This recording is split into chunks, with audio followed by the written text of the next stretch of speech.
Hello everybody. It is Saturday the 14th of March, and I want to talk about the idea of infinite awareness, eternal consciousness, and who is the Antichrist. Those were points that were brought to me by comments, and I was thinking about them. Now let me start with the idea that we are infinite awareness or eternal consciousness, and we are not. None of us is. The only thing that is eternal and infinite is the all itself. But the all is all consciousness. It is in the individual consciousness, but the individual consciousness is not the all. So the all is the only thing that is eternal, and consciousness will go on forever.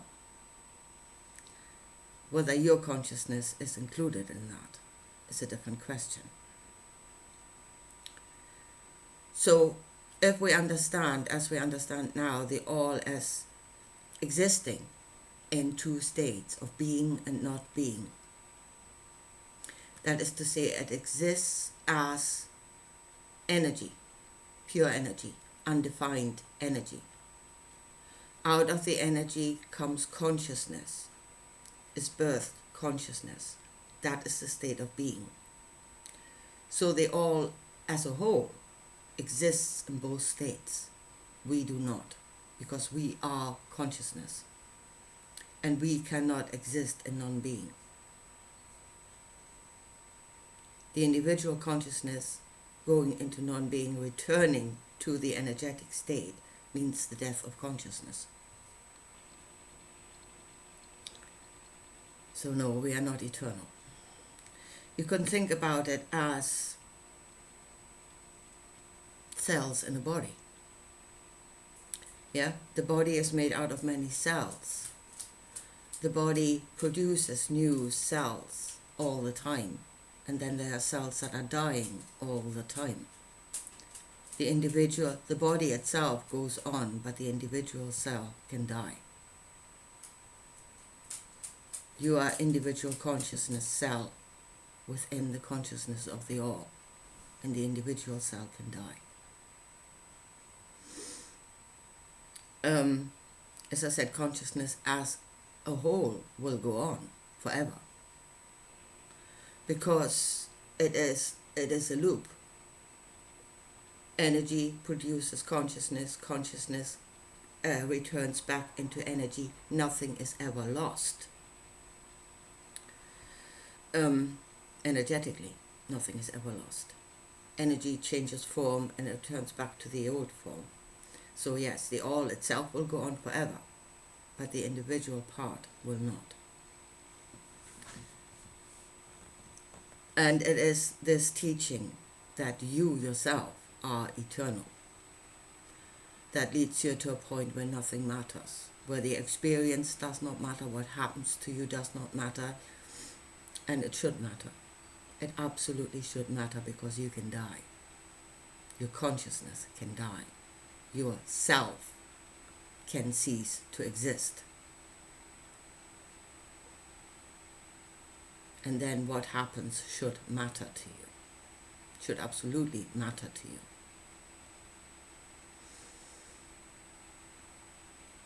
So that's the first thing that was brought to me.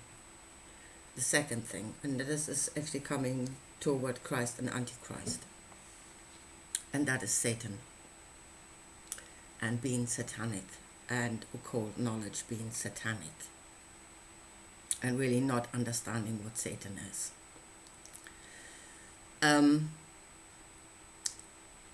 Satan is within you. No spiritual teaching is talking about something outside of you. None of them. The aeons are not beings in somewhere in the middle of the universe. They are inside of you. They are building blocks of your consciousness. That is where you know yourself. You know your working parts. Satan is inside of you. So the videos that I was sent was talking about, I think, especially Aleister Crowley and how satanic he was, and he was not. He was the exact opposite. And he was not a worshipper of Satan, and that's for sure. They are spiritual and they do not worship anything. They know themselves. They are not worshippers of gods. They know they are gods. What you do with that is a different question. So Satan, as I said, is within you. It is the restraining force. It is the lower vibrational energies that hold you back. That is Satan. Satan within you. Satan, the kingdom is within you, and Satan is within you. That is Satan, the restraining forces, which is fear, sadness, anything that is of a low vibration, that slows you down, that holds you back. Satan is the accuser. That is guilt. Guilt is the accuser. Satan is the adversary, which is fear. Fear holds you back. It says, do not go there. There is danger.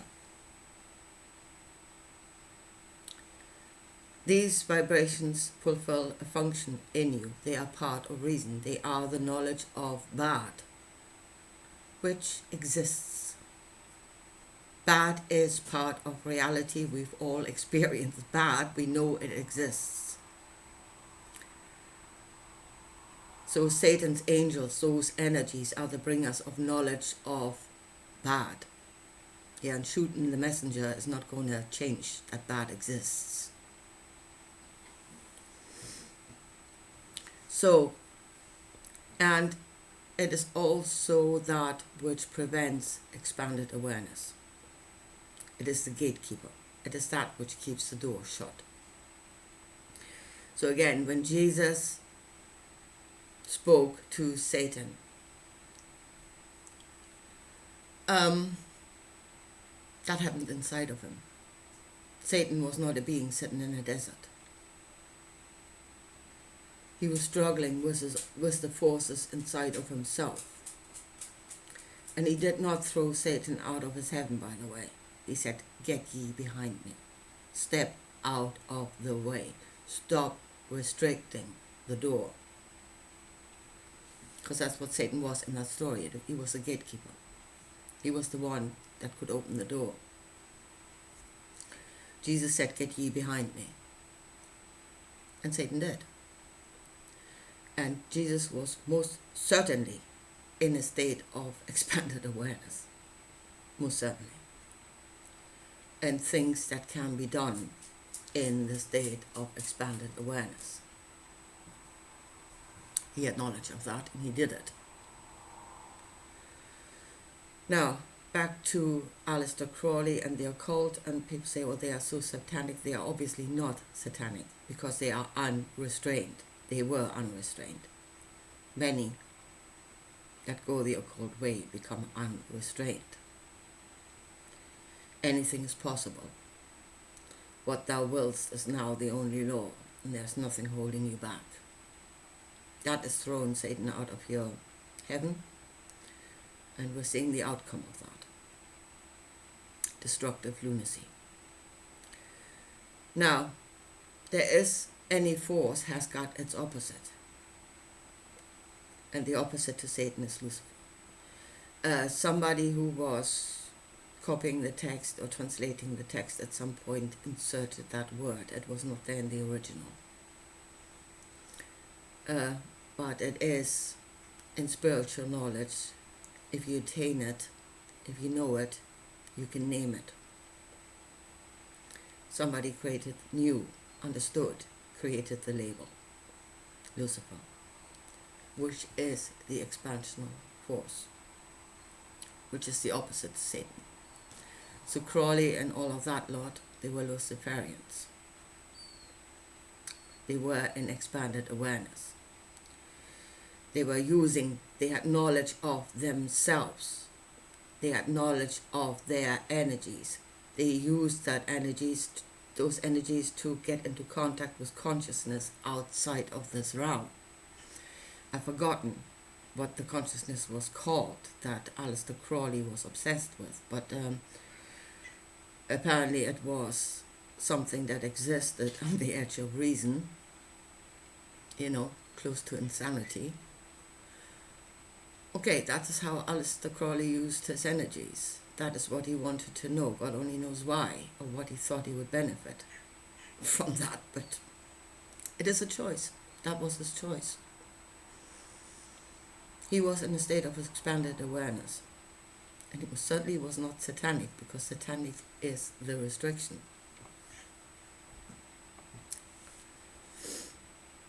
So we must understand that all those functions are happening within us. Yeah? That is something we do, consciously or unconsciously. Or we're being driven into states of restriction or expansion if we have no self-determination, no understanding of self and no self-determination. It will be done to us, because they can create those states in us and then sheep herd us wherever they want us to be, what state they want us to be in. So that's another understanding we must have, an understanding of self. The first is that we're not eternal, and that secondly, that all the occult knowledge is within us, not outside of us. And by working our energies consciously, we can determine what we are and what it is we create. Right, so let's go to Christ and Antichrist. And again, the definition. What on earth is the Christ? And you know the Christ by its fruit. Again, you know it is a state of consciousness, and you know it by its fruit, by what it does in this world, by what it creates. So again, Jesus went through the process of going into expanded awareness. He did not throw Satan out of his heaven, by the way. He just said, get behind me, take a back seat. Yeah, get out of the way. To get into a Luciferian state of expanded awareness. Satan was never gone. He spoke. Actually, he spoke through Peter. When Jesus had this glorious idea of going to New Jerusalem and sacrifice himself, and that is the path of Antichrist. I want to show you this here. Satan spoke out of Peter when he said, I wish these things would not happen to you, which was the Christ speaking. But it was at that moment the adversary to Jesus' glorious plan. Right. So the Christ in expanded awareness, the Christ consciousness, is first of all knowing yourself as a part of the all. Not knowing yourself as the all, but as a part of the all. As the birds in the sky and the lilies in the field. And they all receive. You know you will receive. You receive of the energy of the all.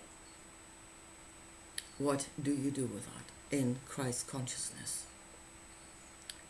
And here is, he used that energy for healing and for resurrecting the dead. That was the workings of the Christ.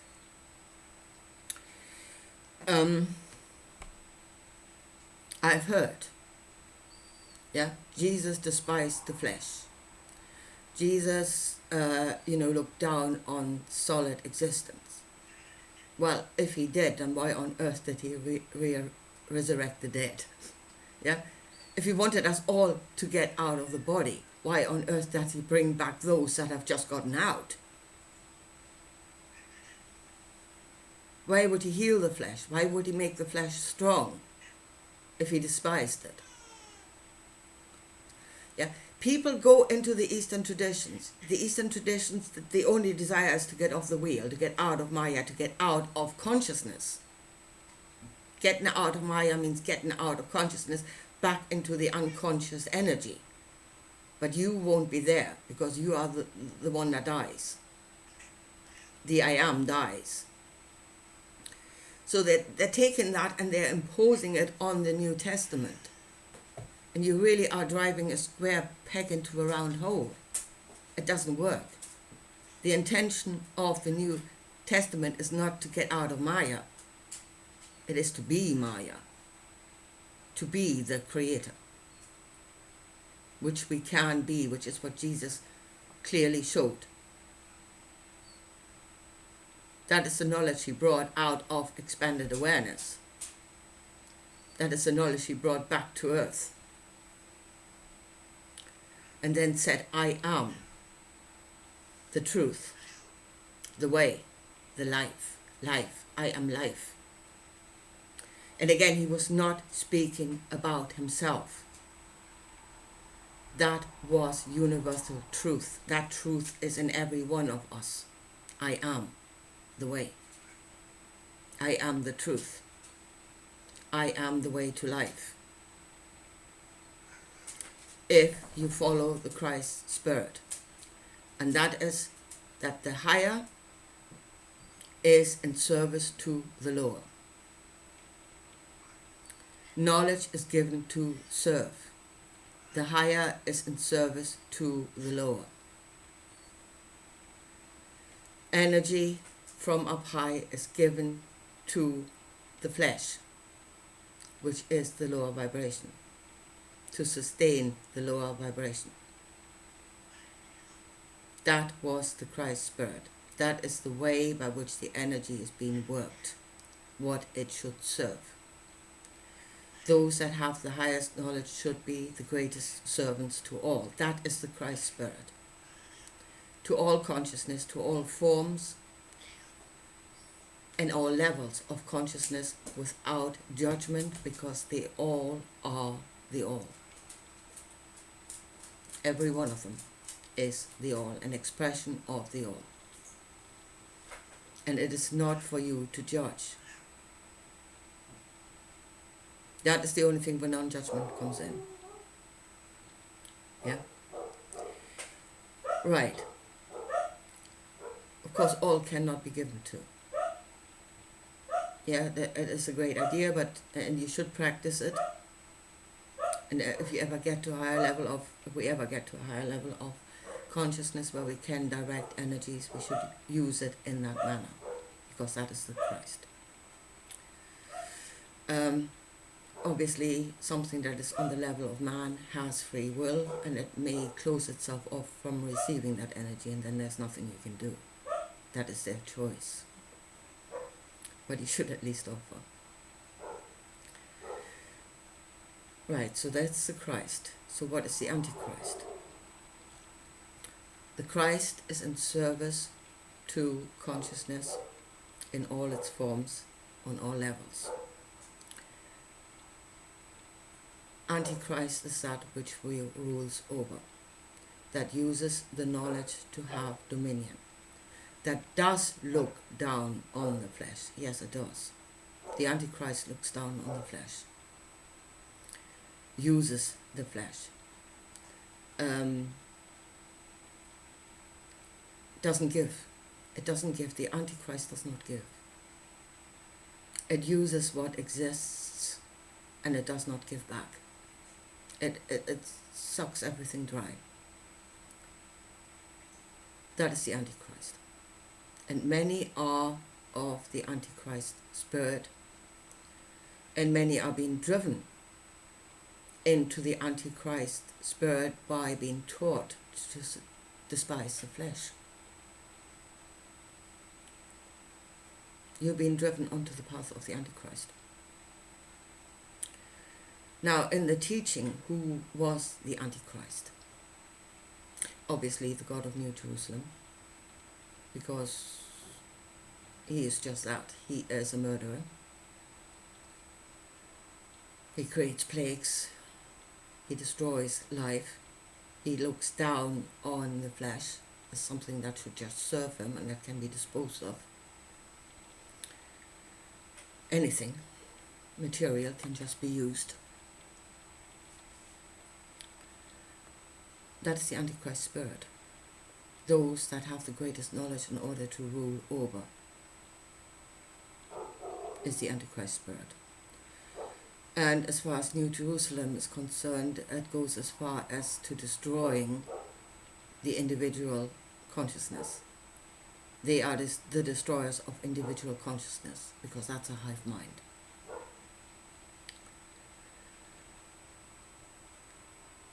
Whereas the all is obviously the containing all possibilities, and it cannot express itself in just one thing. It can't. Not if it expresses its truth. So it does create individual consciousness and diversity as an expression of itself, of all of its possibilities. Then the Antichrist, the despiser of all the lower levels, the despiser of individuality, is the Antichrist. It destroys what the all has created in service to itself. Everything is there to serve me, and I do not have to serve anything. That is Antichrist. So in the New Testament, who was the Antichrist? Well, the God of New Jerusalem is obviously Antichrist, and Jesus became that. The resurrected Jesus is Antichrist. He was both. In that story, he was both. He was Christ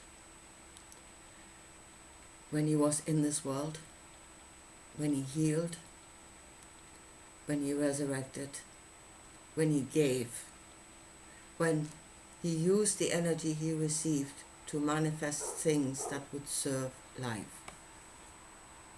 Food, health, life itself. That is the workings of the Christ. He changed. He went into, he became a part of New Jerusalem. He became like them. So the resurrected Jesus is Antichrist. And that just shows us what this teaching shows us about ourselves. It's not talking about something outside of yourself. No spiritual teaching does. It shows you the truth that is within you. You can be the Christ. You can be the Antichrist. Both possibilities are contained within you.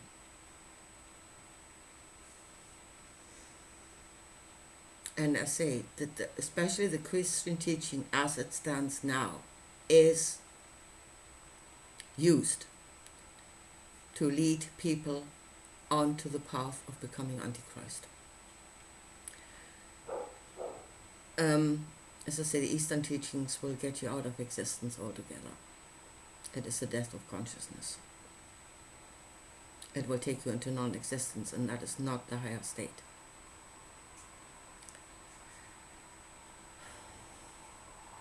But by this teaching that you are all, that you are infinite, again, it gets you into a state where you do not care because it doesn't matter. And it absolutely matters. You are fighting for the survival of your consciousness because it can die.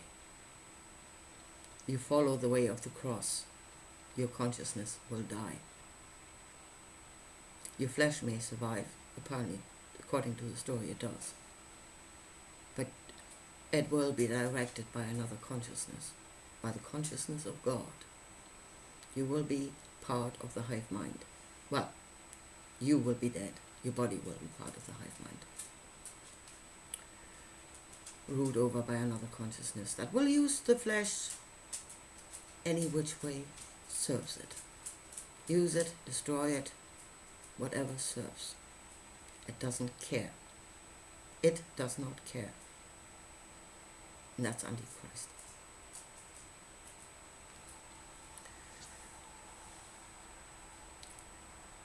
The thing is, And again, I've been given a link to David Bose, and he's just waiting for the one specific.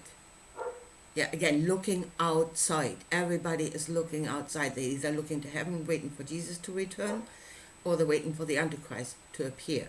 And whilst your focus is outside, waiting for something to happen, you don't see what is happening inside of yourself. And that is where your focus should be. Are you being led on the way of becoming Antichrist?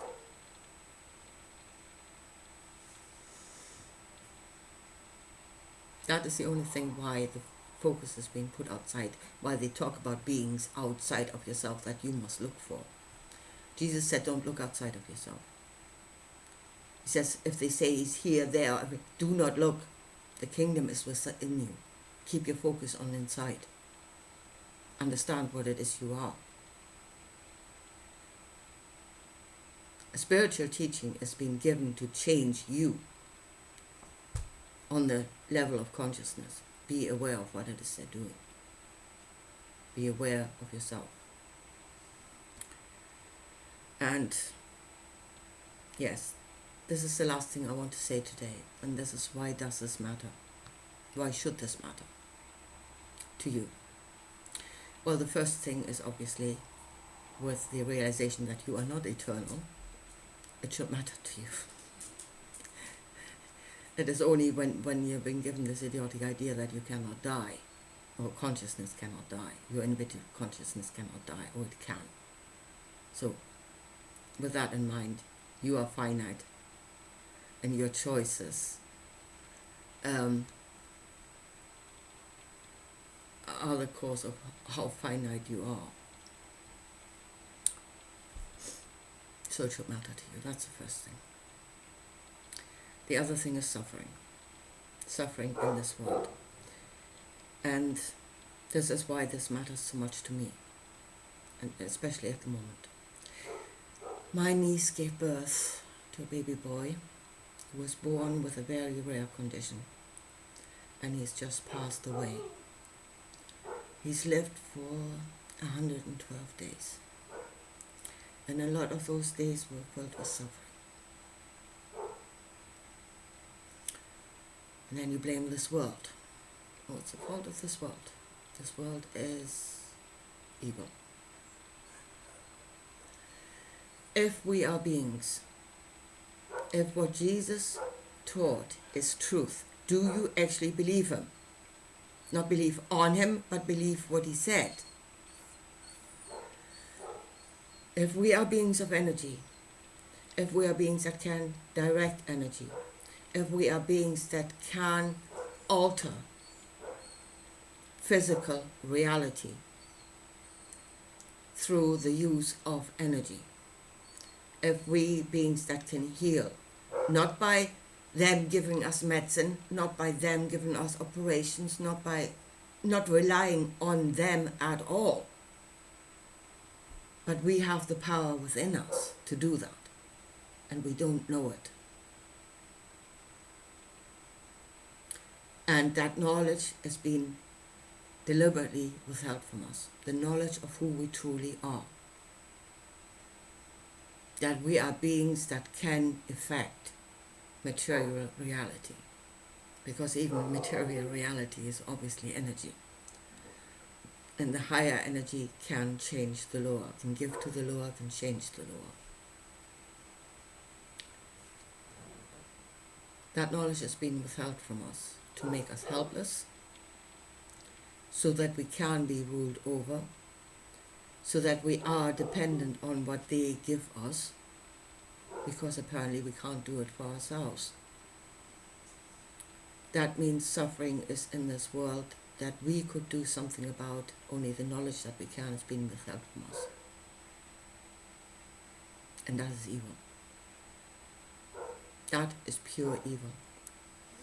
The God of the Bible says, my people will die from ignorance.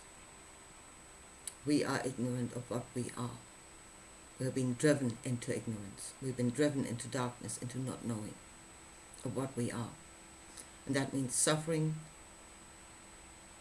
is in this world, suffering that, according to Jesus, we could do something about, It's not that suffering wouldn't come into being, it does, but we could do something about it. We have the power to change it, to heal it. And that knowledge is being withheld from us, and that is pure evil. That knowledge is being withheld from us to make us helpless, or make us believe that we are helpless. And that is evil. So they can sell us their stuff that we don't actually need.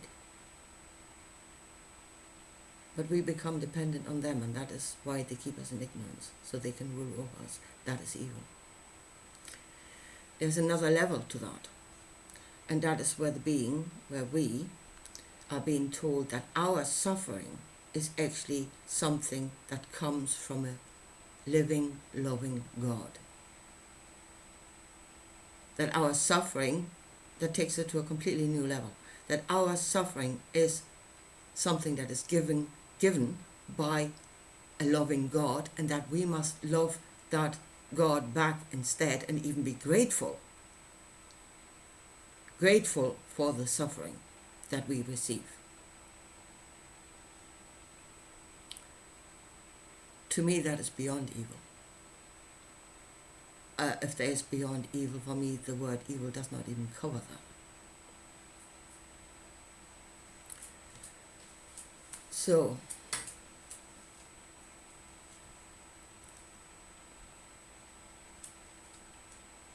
if we are looking for the truth, if we go into expanded awareness looking for the truth, it is the truth of ourselves.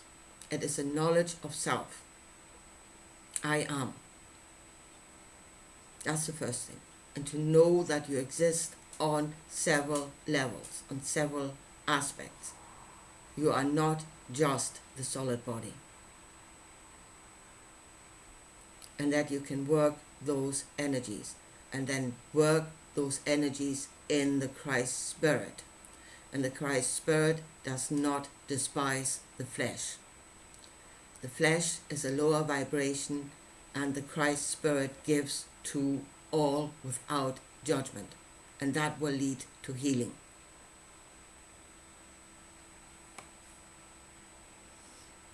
Or you become expanded awareness and you become Antichrist. That means I am now that high up that everything must serve me. And then you don't give. You just suck everything dry. You don't care. Well, if it's lower, it's below me, it doesn't matter. I despise it. I kill it if I must. It doesn't matter. That is Antichrist spirit. And that is the spirit of New Jerusalem. And yes, Jesus became Antichrist. The resurrected Jesus is Antichrist. Both those possibilities are within us. But I would say only one of them will truly lead to life. And that is the Christ. And that should matter to you if you realize that the only thing that is eternal is the all itself. You're only a cell in it. You can die. Your consciousness can die. You must find a way to life. And then it matters what you do. What you know and what you do matters. Anyway, folks, yeah, I leave it at that for today. And I'll talk to you again soon.